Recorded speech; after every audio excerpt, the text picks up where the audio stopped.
Intel, the chip giant who used to be at the forefront but now is taking a back seat.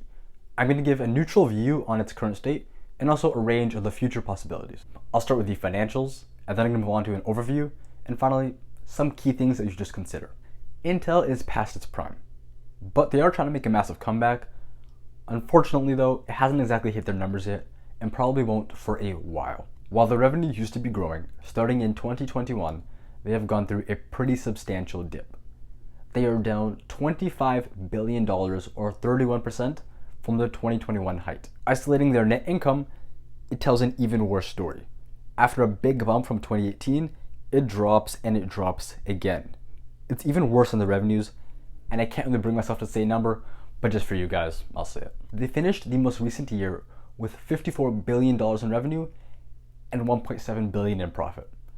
But it does not tell the entire story. After all, maybe the reason why their net income is decreasing by so much is because they are doing bad, but also they're investing in a comeback, which is what they are doing.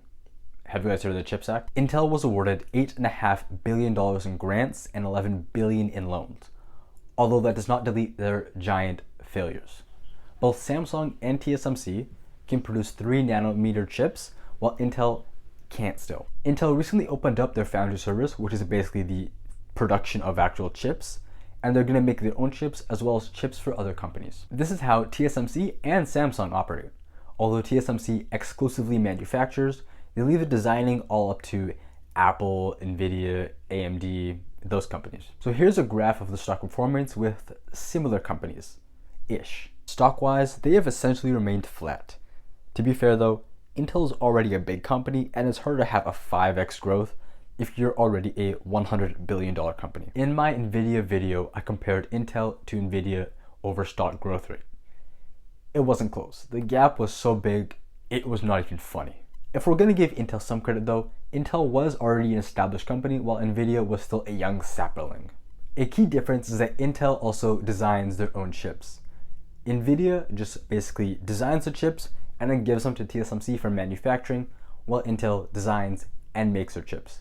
But for the more advanced chips, they send them off to TSMC because they just are not capable of producing them yet. While Nvidia, AMD, and Qualcomm are in a far better position now, knock on wood, if war happens, they're kind of screwed. This is the reason why TSMC, Intel, and Samsung are opening up plants in Arizona, Ohio, and Texas to reduce the geopolitical risk. It's set to open in 2027 to 2028, although don't count on it. We all know how construction gets delayed all the time. Alright, let's dive into the individual segments. Numero uno, client computing. So desktops, like the big things that you just kind of plug into the wall, the chunky ones. Notebooks, the thing that you put on your laptops pretty much. It's all bad. Next segment is data center and AI. Data centers, artificial intelligence. Do I need to explain? Network and edge, which is basically building up a network to kind of analyze the data. Mobileye, which is self-driving, but a pretty small but growing part of the pie. Foundry services is growing, and Intel is investing a lot of money in this. They are trying to focus on the long term and not the short term, but let's look at the short term anyway. How bad can it be? Client computing is doing fine. Data center and AI, network and edge? Mobileye? Hey, let's go. Foundry services, let's give them some time. As for other, but you know what? Let's not judge it yet. They still need time. It's gonna take time for those to kind of show up in the actual results.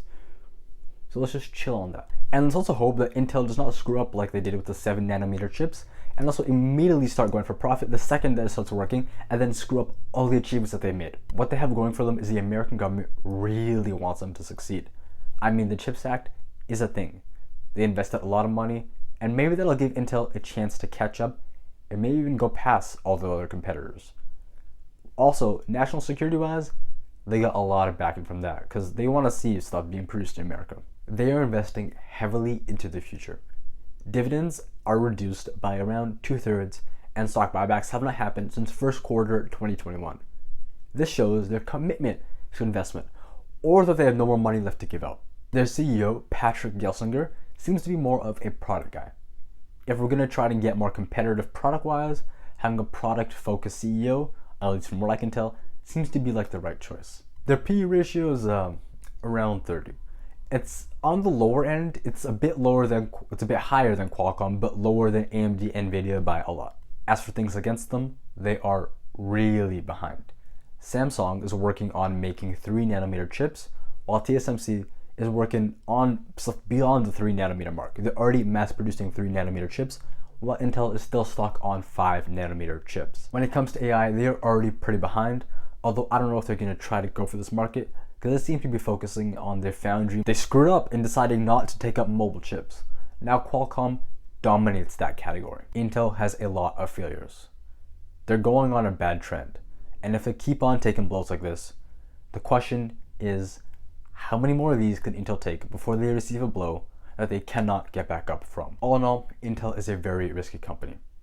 They are an established company, so they have a lot of things going in their favor, but the momentum that they've built up in the other direction may not be something that they can overcome. What do you guys think? Is this the end for Intel, that company that helped make Thunderbolt and a lot of other inventions that helped power computers for the last decade? Or can they get back up from this?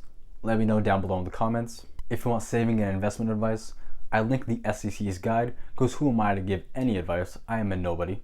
This is not financial advice. I'm just giving you information so you can make whatever decision you want to make. Anyway, thanks for watching, and peace, people.